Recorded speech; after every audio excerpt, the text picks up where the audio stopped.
Saudara, debat ketiga Pilkada Jakarta tadi malam maksud saya menjadi debat pamungkas bagi ketiga paslon yang berkontestasi demi merebut suara warga Jakarta. Bahasan yang menarik soal banjir, ruang terbuka hijau hingga soal pembahasan IKN turut jadi perhatian. Lalu manakah program yang paling realistis untuk warga Jakarta? Dan dari debat semalam, siapa yang paling unggul kira-kira? Kita bahas bersama sejumlah narasumber yang sudah hadir di studio. Ada juru bicara tim Ridwan Kamil Suswono Mulya Amri dan tim sukses Dharma Pongre Kun Wardana Ihsan Tualeka. Selamat pagi, Bung Ihsan, Mas Amri. Selamat pagi. Dan melalui sambungan virtual ada juga juru bicara tim sukses Pramono Anung Rano Karno Ciko Hakim. Nanti juga akan menyusul melalui sambungan virtual ada analis politik yang akan bergabung kemudian. Saya sapa dulu Bung Ciko. Selamat pagi, Bung Ciko. Bung Ciko, selamat pagi. Pagi. Oke, baik. Baik. Saya ke Mas Amri dulu. Ini soal atasi banjir, konsep giant sea wall lagi-lagi muncul ya di debat tadi malam ketika mempermasalahkan atau membicarakan solusi penanganan banjir. Ini kan masalah klasik ya. Masalah klasik kalau giant sea wall didorong untuk menjadi solusi utama banjir, bisa dijelaskan kira-kira apa perbedaannya dengan solusi-solusi sebelumnya untuk masalah banjir di Jakarta ini?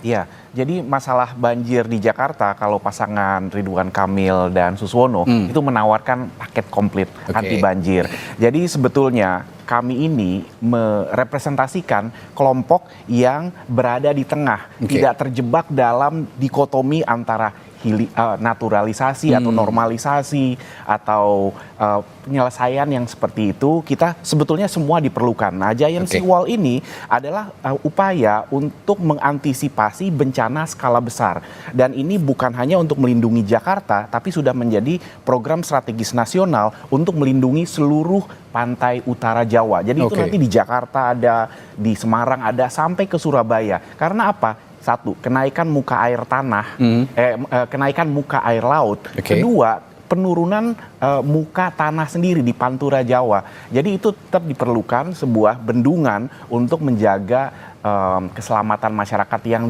ada di seluruh pantai utara Jawa. Tapi juga solusi-solusi banjir yang sudah dibahas sebelumnya, bahwa adanya kolam untuk retainer, untuk penampung air, perbaikan sungai-sungai melalui naturalisasi dan normalisasi, dua-duanya diperlukan tergantung pada sisi mana dari sungai itu.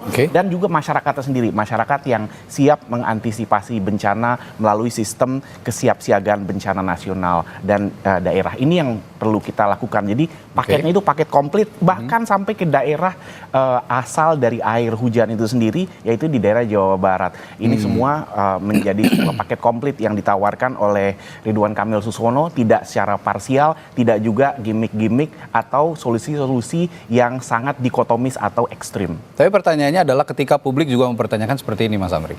Kalau Anda tadi menyebut bahwa sebenarnya ada juga andil Provinsi Jawa Barat ya dalam untuk masalah banjir yang ada di Jakarta. Ketika Bung Ridwan Kamil sebagai pasangan calon Anda ini nanti juga jika unggul gitu ya di pemilihan gubernur ini, saya flashback dulu ketika dirinya juga menjadi gubernur Jawa Barat pada saat itu. Apakah itu juga terpikirkan? Karena Jawa Barat justru nanti jangan sampai jadi backfire gitu, bahwa ternyata pada saat menjadi gubernur tidak menyelesaikan juga masalah banjir di Jakarta gitu. Sudah lama dipikirkan dan sudah lama ada progresnya juga. Jadi kalau kita lihat dari dulu sebetulnya sudah ada rencana untuk penanganan kawasan Jabodetabek Punjur. Nah, backnya itu dan punjurnya, Puncak dan Cianjur itu kan di Jawa Barat. Dan kalau kita lihat selama masa kepemimpinan Pak Ridwan Kamil sebagai Gubernur Jawa Barat, itu sudah banyak penataan sumber dari Sungai Ciliwung itu sendiri, itu sudah ditata. Sekarang dari mata airnya sudah ada semacam waduk gitu ya, yang menampung air. Jadi sehingga kemudian kita tata juga sepanjang sungainya itu sendiri, jangan sampai dilakukan pembangunan yang berlebihan, dan kalau sudah sampai terjadi ditata ulang kembali. Jadi sebetulnya Jawa Barat sudah banyak melakukan perannya untuk mengurangi tersebut. Nah, kedepannya memang perlu diperkuat lagi. Kalau kita lihat kedepannya, salah satu front runner di Jawa Barat adalah juga calon yang diusung oleh Kim Plus juga gitu. Jadi sebetulnya kita perlu pemimpin-pemimpin daerah yang juga sejalan dengan program-program pemerintah pusat, agar program-program prioritas ini termasuk untuk penanganan banjir, ini semua bisa terintegrasi antara Oke. program pemerintah pusat dan program pemerintah daerah dalam sebuah kewilayahan yang komprehensif. Oke, itu ide gagasan dari pasangan calon nomor 1 soal giant seawall untuk menangani banjir. Sekarang saya ke Bung Iksan dari Pak Kunwardana dan Darmakun dan Kunwardana. Ini agak menarik nih, ada diksi baru sepertinya untuk penanganan banjir, kolam pipi monyet ya. Ya. Filosofinya diambil dari mana ini? Ya tentu ada banyak pendekatan yang harus kita lakukan untuk menangani banjir ya, karena ini sesuatu yang sudah seperti tradisi ya, walaupun setiap ada pergantian kepemimpinan di Jakarta, program pengentasan atau penanggulangan banjir ini selalu muncul.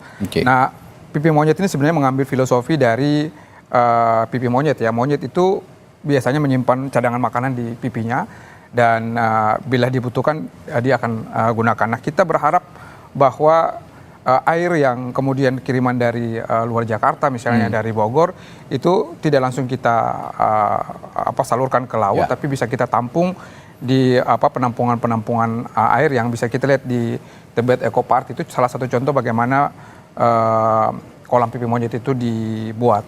Nah, dengan begitu cadangan air itu bisa digunakan dan dimanfaatkan untuk banyak hal, termasuk untuk kebutuhan air minum warga Jakarta. Nah, itu yang pertama. Yang berikutnya juga memang sama seperti kepala daerah sebelumnya, kita juga akan menormalisasi 13 sungai yang ada di Jakarta. Tapi walaupun kita setuju dengan giant seawall, tapi kita berharap bahwa itu juga dilakukan dengan tetap menyertakan nelayan. Kita tidak bisa kemudian melakukan satu proyek pembangunan tapi tidak menyertakan masyarakat yang ada di sana. Dan salah satu yang paling penting bagi Darmakun adalah dengan menyertakan nelayan. Itu yang harus menjadi prioritas. Kemudian yang akan dilakukan juga bakau biosel, rumput laut biosel. Ini penting kenapa? Karena kita juga harus memikirkan ke depan kemandirian secara energi. Kalau kemudian kita memberikan solusi, tapi solusi itu juga tidak memberikan dampak yang signifikan terhadap perubahan lingkungan, ini juga akan menjadi persoalan tersendiri. Makanya Darmakun melihat bahwa apapun solusi yang dilakukan terhadap Jakarta juga harus memikirkan perubahan iklim dan tata kota itu sendiri. Contohnya misalnya untuk menanggulangi kemacetan. Kita melihat bahwa kemacetan ini juga berkontribusi terhadap rusaknya lingkungan, polusi dan sebagainya. Makanya Darmakun berkomitmen untuk membuat masyarakat itu bisa beringsut dari penggunaan transportasi pribadi ke transportasi massal. Darmakun menawarkan atau memastikan bahwa di kepemimpinan nanti jika dipercaya oleh masyarakat, transportasi akan umum ya, akan diberikan gratis kepada warga Jakarta. Bukankah sekarang sudah gratis? Banyak yang sudah gratis? Ya, tapi kalau kita lihat LRT, kemudian busway dan seterusnya. Integrasi lah ya intinya ya? Kita integrasi, kita gratiskan bagi warga Jakarta atau berKTP Jakarta. Ini harapannya agar orang-orang yang punya kendaraan pribadi bisa beringsut ke kendaraan umum atau mass transportasi, dengan demikian akan mengurangi volume kendaraan yang ada di jalan. Yang berikutnya yang juga jadi kontroversi yaitu mengurangi traffic light atau lampu merah. Ini banyak sekali orang yang dengan minim literasi menganggap ini program yang tidak masuk akal. Tapi kalau kita lihat di berbagai negara maju, hal ini sudah biasa dilakukan. Bahkan kalau kita lihat Jakarta di Semanggi, Bundaran Semanggi, atau kemudian di perempatan Pramuka Matraman, itu adalah konsep bagaimana mengintegrasikan antara jalan yang di bawah overpass dan jalan yang ada di bawah atau underpass dan flyover biasanya. Dan itu sangat visible, apalagi kalau kita misalkan sudah semacam template itu kita bisa bikin di lain tempat, tinggal kita bawa ke lokasi, dan itu mungkin butuh sekitar 7 hari untuk bisa dibangun. Jadi ini sesuatu yang harus kita pikirkan ke depan, karena dengan berkurangnya traffic light itu kemudian akan membuat jalanan akan makin lancar tentu saja, dan dengan demikian kemacetan bisa diurai atau bisa berkurang. Kemudian yang penting lagi dari Darmakun adalah akan ada pemukiman yang terintegrasi, rusunawa yang terintegrasi. Kita berharap bahwa dengan begitu masyarakat bisa tinggal di satu kawasan yang disatukan dengan pelayanan kesehatan, puskesmas di situ, ada pelayanan pemerintah di situ, ada pasar rakyat atau pasar tradisional, semua terintegrasi sehingga orang akan tinggal dalam kelompok-kelompok yang memungkinkan perpindahan mereka dari satu tempat ke tempat lain itu makin dikurangi. Oke. Saya fokus ke banjir dulu nih, Bung Ihsan. Saya juga tertarik dengan pernyataan Pak Darma Kun ya.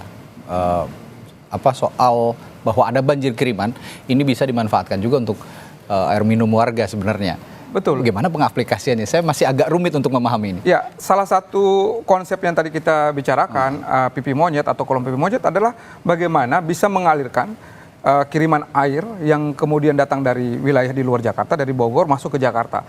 Nah, kalau kita bisa mitigasi, kita kanalisasi, kita arahkan air itu ke tempat-tempat yang bisa ditampung, itu bagian dari strategi untuk memanfaatkan air itu sehingga air itu tidak kita langsung salurkan ke laut. Nah, ketika kita bisa taruh atau kita alirkan ke pipi monyet tadi, itu ada banyak kantong-kantong yang bisa menampung air tersebut. Nah, air yang sudah tertampung itu bisa kita manfaatkan untuk banyak hal, termasuk untuk air bersih bagi warga Jakarta. Jadi itu salah satu konsepnya. Tapi penyulingan airnya sendiri sudah tersedia atau belum? Itu kan juga penting. Itu teknologi yang sudah ada.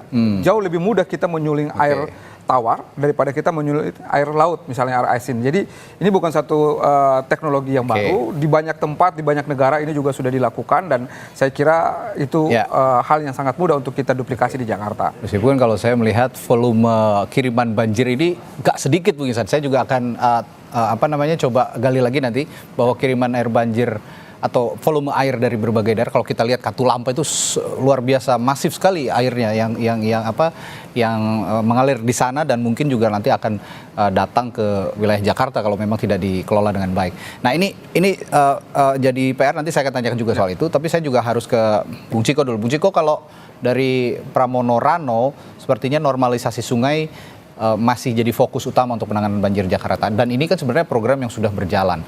Apakah ini Anda nilai atau Pramono dan Rano ini menilai ini yang masih realistis begitu untuk dijalankan atau bagaimana? Karena kalau yang dua paslon sebelumnya atau yang sudah saya tanya kan punya ide-ide baru lah soal penanganan banjir. Bagaimana nih, Bu Ciko?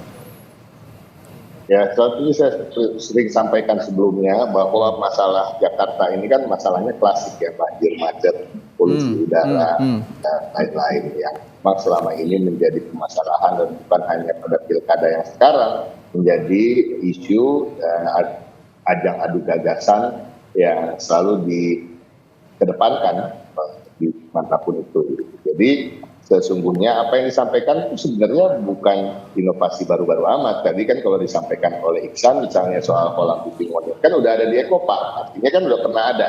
Ya, jadi dari juga yang disampaikan oleh Mulya Amri juga sesungguhnya memang sudah ada pembangunan waduk, ya kan, terus rencana Giant Seawall yang memang sesungguhnya ada rencana pemerintah pusat yang sudah cukup lama direncanakan dan banyak hal.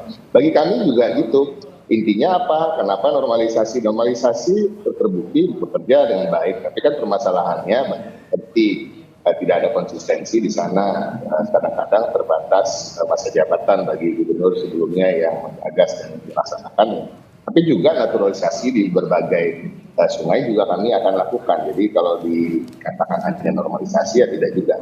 Jadi banyak hal yang memang kalau kita bicara soal penanganan banjir ini kan sebetulnya saya bilang masalahnya klasik, penanganannya juga klasik. Jadi memang banyak juga yang komplain setelah debat bahwa kurang ada diferensiasi sesungguhnya. Cuma cara-cara penyampaian aja yang berbeda. Tapi sesungguhnya ada diferensiasi. Karena bagi kami gini, bagi keseluruhan program dari Mas Pram dan Bang Dul ini, kita mengutamakan masyarakat yang berada di akar rumput, masyarakat yang memang termarginalkan. Kita sering menyebutnya mayoritas dan diminoritaskan. Misalnya kalau kita bicara soal Giant Seawall, mengapa Mas Pram dan Bang Dul tentunya tetap setuju dengan konsep besarnya terkait dengan Giant Seawall, tapi kami lebih akan memberikan masukan pada pemerintah pusat, itu yang disampaikan oleh Mas Pram, untuk itu menjadi Giant Mangrove Wall, ketimbang membangun suatu areal, suatu lokasi lagi yang baru yang berbentuk bendungan, tapi juga nanti akan dibangun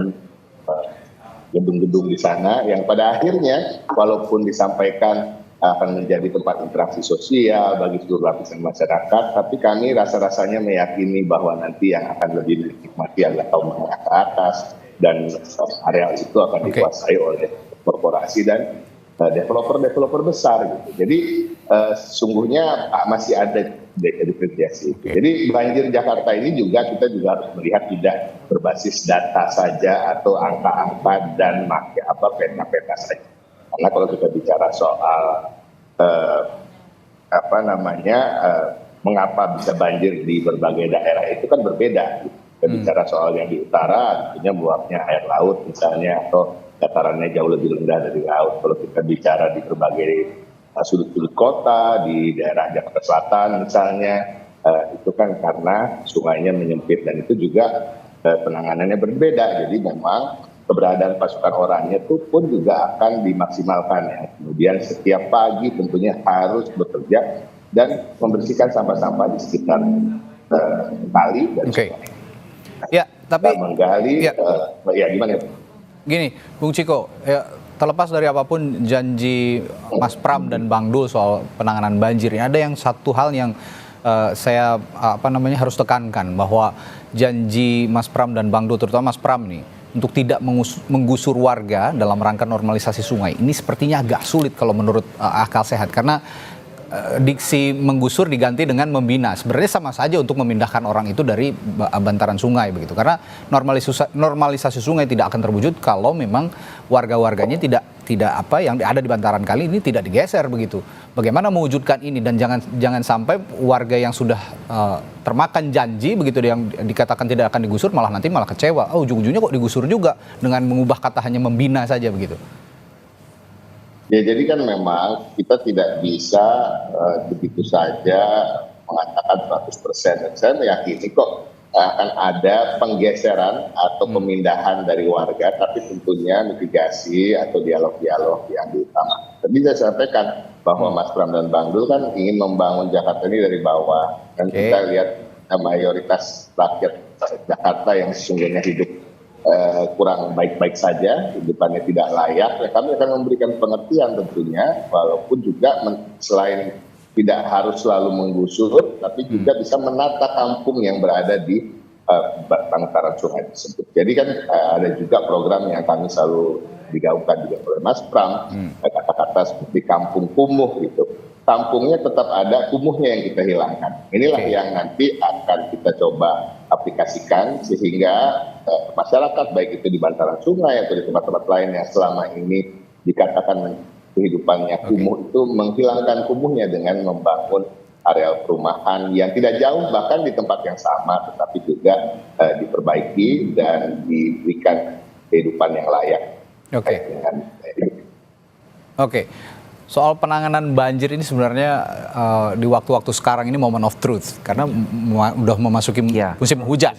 Intensitas hujan sangat tinggi. Ini kita lihat moment of truth. Memang belum ada ya amit-amit gitu ya. Jangan sampai kita alami lagi beberapa tahun yang lalu bahwa Jakarta sempat rendam banjir berhari-hari begitu. Ini yang tidak kita inginkan, dan kita masyarakat Jakarta juga berharap dari 3 pasangan calon gubernur ini yang saya katakan tadi moment of truth, bahwa di bulan-bulan ini bisa nggak kerja-kerja politik yang mana untuk menangani banjir, masalah klasik di Jakarta ini bisa terwujud dengan baik. Saya masih akan gali soal penanganan banjir ini kepada masing-masing narasumber saya pagi hari ini, dan termasuk nanti juga soal elektabilitas para pasangan calon setelah debat ketiga, di mana debat pamungkas ini diharapkan untuk warga Jakarta, diharapkan untuk warga DKI Jakarta ini bisa menjadi gambaran akhir begitu, bahwa mereka punya keyakinan untuk memilih 3 pasangan calon ini. Sesaat lagi di Sapa Indonesia Pagi, tetap bersama kami. Sebelum kita bahas masalah dampak politik, dampak elektabilitas sejak dukungan juga sejak debat Pilkada DKI tadi malam, saya memperdalam sedikit lagi soal penanganan banjir di Jakarta.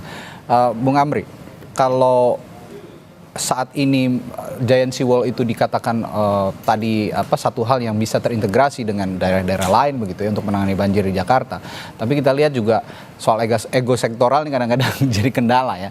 Balik lagi, saya juga mencontohkan lagi seperti Bung Ridwan Kamil, seperti dulu menjadi menjadi pemimpin di Jawa Barat, Gubernur Jawa Barat, juga sepertinya juga agak kesulitan untuk berkoordinasi dengan pemerintah daerah lainnya di Jawa Barat, termasuk dengan pemerintah Jakarta untuk membangun atau mencari solusi masalah banjir yang terintegrasi ini.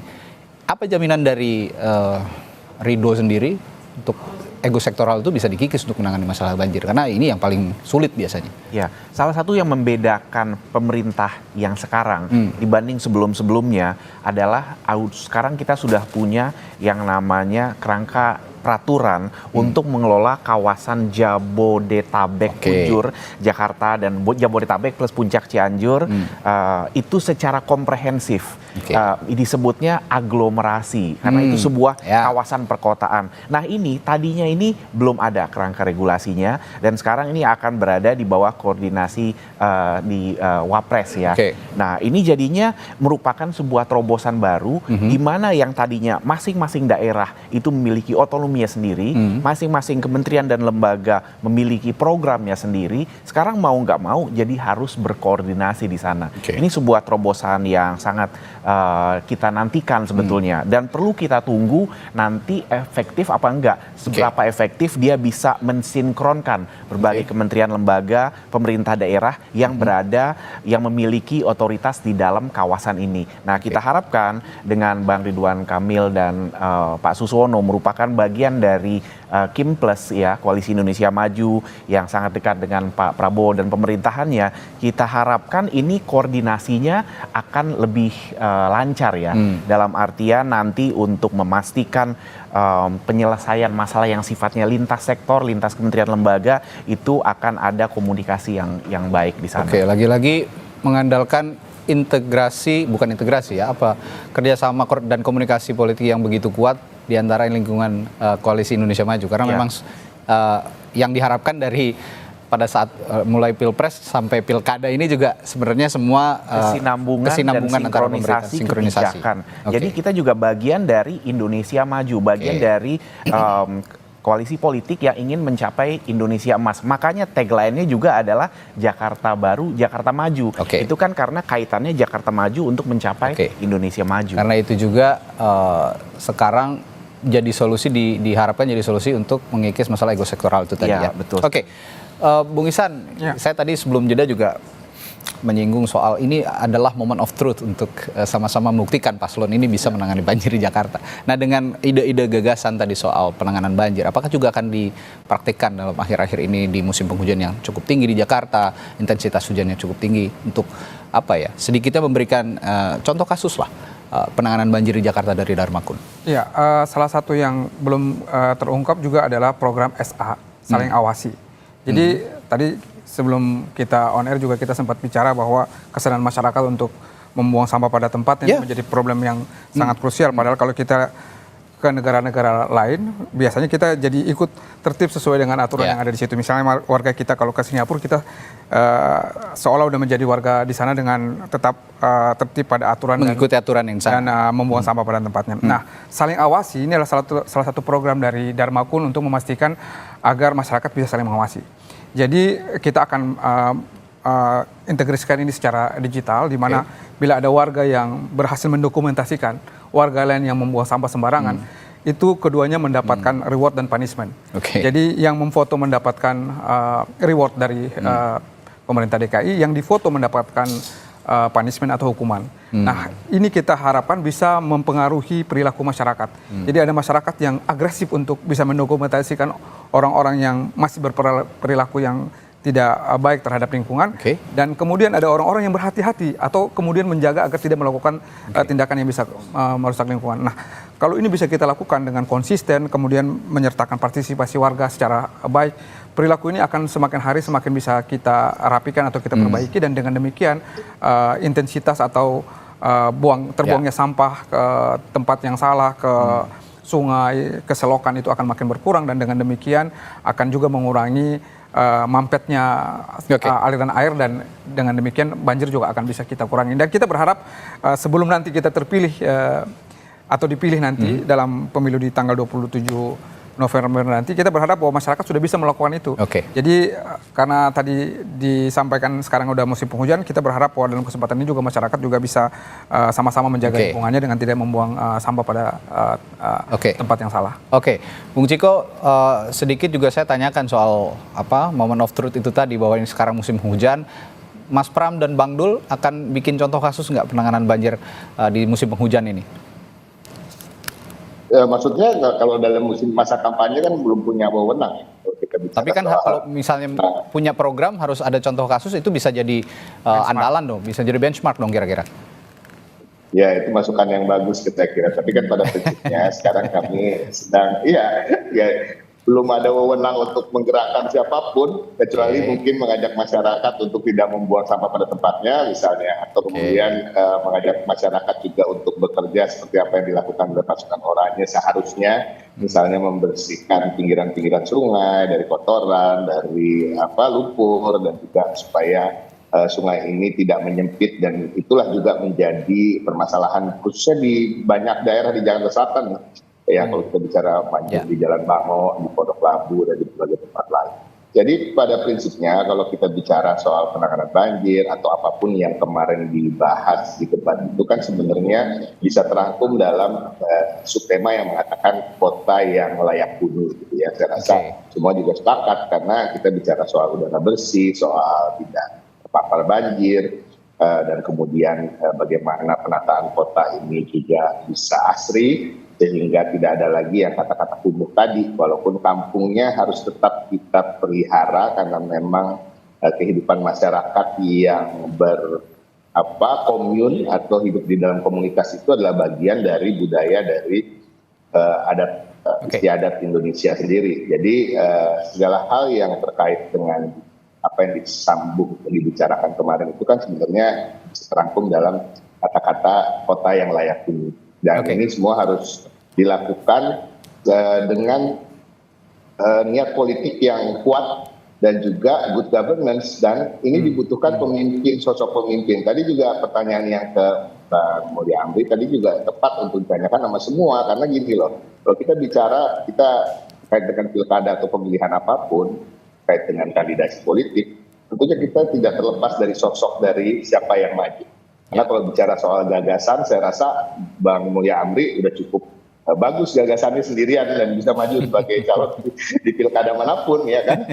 Tapi kan nggak begitu gitu. Karena apa? Karena harus dilihat rekam jejaknya, apakah di dunia aktivis politik, networknya, jaringannya. Dan saya rasa Mas Pram dan Bang Dul punya kelebihan di hal-hal tersebut. Jadi tadi nanti kalau ada hal-hal yang terkait harus berurusan dengan pemerintah pusat misalnya, saya rasa kedekatan Mas Pram dengan Pak Prabowo juga tidak terbatas. Balik lagi, the man behind the gun ini juga jadi arah penentu gitu ya untuk mengeksekusi kebijakan-kebijakan strategis yang sudah dijanjikan kepada masyarakat Jakarta. Nah, sekarang saya akan beranjak ke analisis politik setelah debat pamungkas tadi malam. Sudah bergabung juga bersama kita analis politik dari Trias Politika Strategis, Mas Agung Baskoro. Mas Agung. Ya, pagi Mas Agung. Ya, langsung nih Mas Agung, saya tanya. Setelah debat pamungkas tadi malam, yang menurut Anda paling bisa meyakinkan masyarakat Jakarta untuk memilih pasangan calonnya masing-masing, dari mana saja nih kira-kira yang paling bisa meyakinkan? Iya, kalau pertama saya melihat debat kemarin itu awalnya santuy Mas Radi ya semuanya gitu. Tapi lama-lama kok makin ngegas ya, makin ngejos gitu ya. Tapi memang di antara cagup-cagupnya ya, RK dengan Mas Pram seperti itu. Jadi kalau wakilnya sih asik-asik aja, Pak Suswono, Pak Kunwardana, Pak Rano gitu ya. Jadi saya melihat memang nggak bisa dipungkiri ini ada kaitannya dengan elektabilitas Mas Pram dengan Bang Rano yang punya tren kenaikan seperti itu. Sementara RK juga mulai naik tapi masih dalam kondisi tertinggal seperti itu. Sementara Pak Dharma Pongrekun dan Pak Kunwardana ya memang harus banyak lebih bekerja keras untuk mengejar ketertinggalannya. Sehingga debat kemarin menjadi momen yang sangat krusial untuk membalik atau bahkan mengejar ketertinggalannya. Tapi kalau ditanya bagaimana hasil debat secara keseluruhan, overall saya bilang masih margin of error Mas Radi ya. Memberikan poin di mana Mas Pram, Mas Rano lebih unggul dibanding RK Suswono seperti itu. Oke, jadi masih ada masih ada celah sebenarnya untuk saling menyalip begitu ya Mas Agung ya? Persis, seperti halnya survei di elektabilitas ya. Jadi Oke. masih margin of error, semuanya masih harus bekerja keras sampai akhir, sampai ujung, jangan sampai lengah, terlena dengan raihan apapun di survei, di debat kemarin, dan seterusnya. Karena ujung dari kemenangan Pilkada Jakarta itu adalah kerja semua elemen ya Mas. Di udara, di darat, bahkan lobby-lobby di laut seperti itu, sampai Queen dan Kingmaker-nya turun tangan juga seperti itu. Oke, ngomong-ngomong Kingmaker, ini juga menarik nih. Ada yang diklaim didukung anak abah katanya, masa loyalis dari Anies Baswedan, mantan gubernur Jakarta. Lalu juga ada yang dekat dengan Ahokers. Ini masa yang mendukung mantan gubernur Jakarta dulu Basuki Cahayapurnama. Ada juga yang didukung oleh Presiden Jokowi, presiden ke-7 kita. Katanya ini Bang Ridwan Kamil dan Suswono punya kedekatan begitu ya dengan Pak Jokowi, termasuk dengan Presiden Prabowo. Saya tanya ke masing-masing narasumber saya, kalau soal elektabilitas tadi sudah katakanlah di pasangan calon nomor 3 nih Bung Ciko, ini kan sudah ya relatif unggul lah begitu ya kalau dari hasil survei, tapi nggak boleh jumawa dong dengan juga mengklaim ada dapat dukungan anak abah atau ahokers. Gimana cara menjaga suaranya supaya stabil terus bisa tetap di atas begitu kira-kira sampai nanti pencoblosan, Bung Ciko? Jadi ini saya ingin cerita dulu sedikit. Jadi bagi kami justru di tim Mas Pram dan Bang Dul itu ketika kita lihat keunggulan di beberapa hasil survei malah bikin makin deg-degan. Sebenarnya kan kita pada startnya itu kan nothing tulus ya. Karena apa nothing tulus? Karena kita tertinggal jauh. Jadi kita betul-betul bekerja turun ke bawah. Mas Pram kita padatkan jadwalnya, begitu juga Bang Dul, dan ternyata itu berbuah hasil yang positif. Gitu. Alhamdulillah. Tapi kan itu yang membuat, aduh, ini bener nih kita leading nih, ya udahlah kita gaspol lagi gitu. Itu satu yang kedua. Yang ketiga bahwa dukungan atau endorsement dari tokoh manapun itu sangat berharga. Tapi juga dukungan dari warga manapun gitu, tidak harus tokoh. Tapi kan tokoh kita ketahui tentunya punya gerbong-gerbong tersendiri, dan mudah-mudahan gerbong-gerbong itu juga turut menampang dan mengajak masyarakat yang lain tentunya. Nah, kita kan membutuhkan bukan cuma 100, 2, 3, 400 suara atau 500 suara, kita butuh jutaan suara gitu. Jadi artinya semua kita syukuri, dan alhamdulillah memang sudah jelas Pak Anies maupun Pak Ahok dan juga gerbong pemilihnya mayoritas ya, tentunya kita nggak bisa mengklaim bahwa 100% semua mendukung kita, tidak. Tapi intinya semuanya mayoritasnya bergerak dan timnya juga sudah masuk ke dalam tim kami. Dan ini juga menambah semangat, artinya menambah jangkauan untuk bisa mensosialisasikan gagasan maupun mensosialisasikan calon-calon kami. Itu yang penting. Tapi kembali lagi, suara itu ada di kantong-kantong masyarakat, bukan ada di elit. Karena pemegang KJP itu bukan anak-anaknya Pak Prabowo atau Pak Jokowi atau Pak Anies atau Pak Ahok, ya kan, yang membutuhkan bantuan dan untuk lansia dan lain-lain, itu bukan juga keluarga dari yang disebutkan tadi. Jadi artinya memang kita akan lebih memfokuskan turun ke masyarakat dan kemudian meyakinkan masyarakat bahwa apabila yang dipilih adalah paslon dari kami, Mas Pram dan Bang Dul, mereka akan diangkat harkat dan martabatnya, begitu juga kesejahteraan. Ya intinya Pramdul fokus di arus bawah, tapi ngegas terus nih Mas Mulya. Nggak bisa dibiarin kayaknya. Apa nih strategi buat meredamnya ngegas terus ini? Ini ngegas terus soalnya nih. Ngegas terus memang. Radi nggak cocok ngadu-ngadu orang di terlalu baik.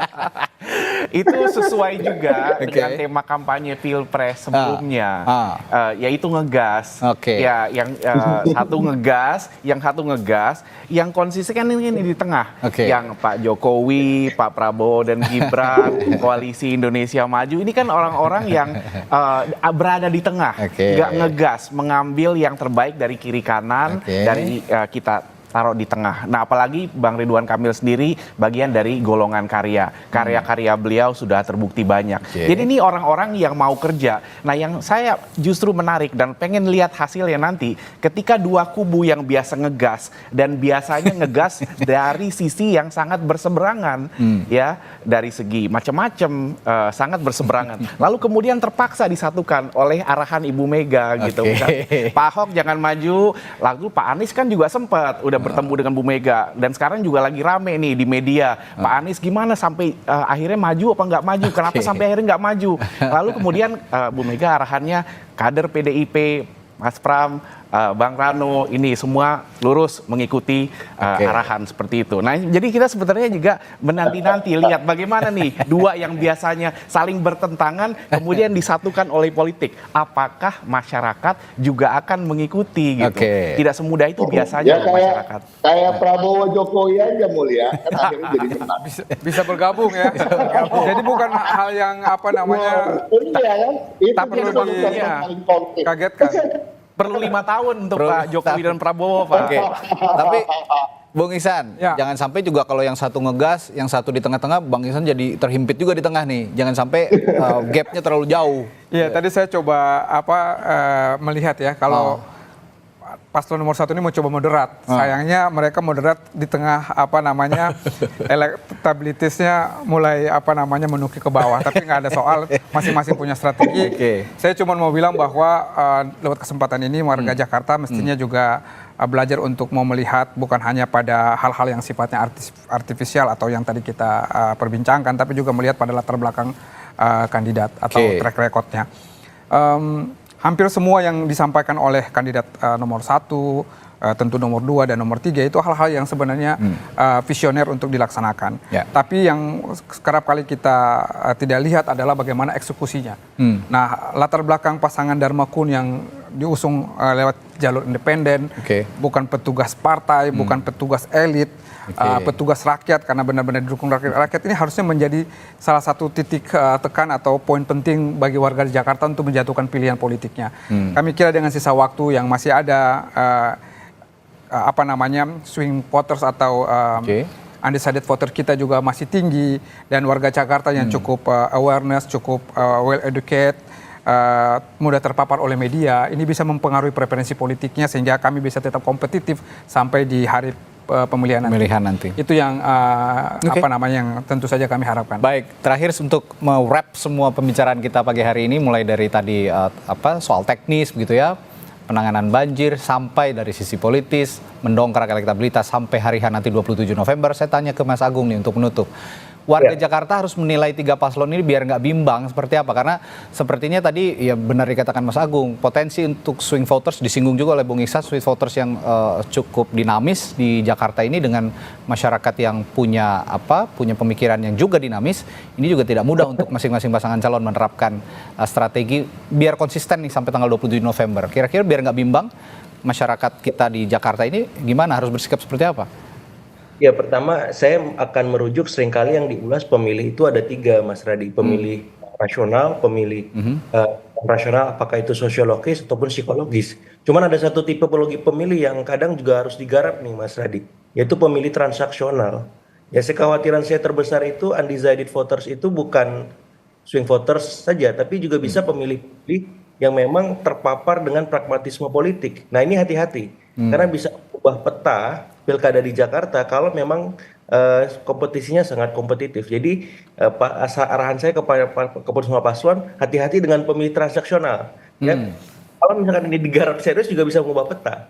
Nah, yang kedua, biar pemilih nggak bingung, nggak galau ya, punya ketetapan hati untuk memutuskan siapa yang layak untuk memimpin Jakarta, maka saya kira debat bisa menjadi masukan, informasi untuk disimpulkan. Yang kedua, selain debat, bagaimana rekam jejak cagupnya maupun cawagupnya. Yang ketiga penting adalah ini yang paling krusial, bagaimana program yang mereka tawarkan apakah memang konkret atau memang sebatas wacana ya. Ini karena akan menjawab persoalan-persoalan real di masyarakat, soal lingkungan, perkotaan, ekonomi dan seterusnya. Jadi saya melihat ketiga paslon ini punya peluang untuk mendapat simpati masyarakat, tapi ujungnya bagaimana konsistensi mereka sampai 10 hari ke depan bisa mewujudkan itu lewat instrumen-instrumen kampanye yang lebih real ya, di udara, di darat, dan seterusnya seperti itu tadi. Oke, tapi kalau ngomong-ngomong soal tipikal pemilih rasional dan transaksional, lebih besar mana sih di Jakarta nih, yang transaksional apa yang rasional? Rasional pasti lebih besar, tapi karena transaksional ini jumlahnya nggak besar, menentukan Mas Radi. Kenapa? Karena selisihnya sangat tipis nih, margin of error. Jangan dilupakan, jangan nggak dianggap apakah nanti bentuk transaksional berupa program supaya demokrasi kita sehat ya, tidak fokus kepada materi, dan bagaimana membarter nalar mereka supaya mereka nggak merusak ya. Tapi yang jelas ini krusial di lapangan ya, di momen-momen pilkada akhir ini, karena mereka bisa menentukan siapa yang menang dan kalah. Seperti itu, Mas Radi. Oke, dan saya mengklaim sebelum ini disclaimer dulu, saya pemilih rasional dan saya punya hak pilih di tanggal 27 November sebagai warga Jakarta. Jadi pastikan Tapi jarinya jangan begitu. Oh begitu ya. Gimana dong kalau begitu ya? Ya pokoknya saya nih ya, saya pribadi nih. Sorry nih kalau tadi ada tanda-tanda tertentu nggak ada maksudnya. Pokoknya 1, 2, 3 ini menjadi pilihan rahasia saya.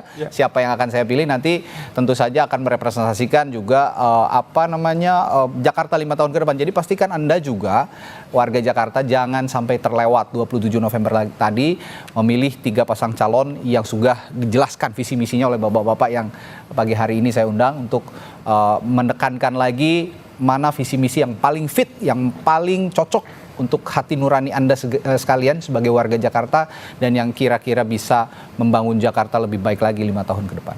Baik, terima kasih narasumber saya pagi hari ini. Ada Mas Mulya Amri, Bang Iksan Tualeka dan juga Bung Ciko Hakim serta Mas Agung Baskoro. Terima kasih sekali lagi, kita harapkan Jakarta bisa lebih baik lagi dengan pemimpin baru nanti 27 November setelah 27 November ya. Jakarta Sampai jumpa lagi. Menyala, Radi. Siap. Sehat-sehat. Beragung. Semangat semuanya. Semangat semuanya. Sampai jumpa lagi. Sampai nanti kita tahu siapa pemimpin Jakarta 5 tahun ke depan. Sampai jumpa lagi.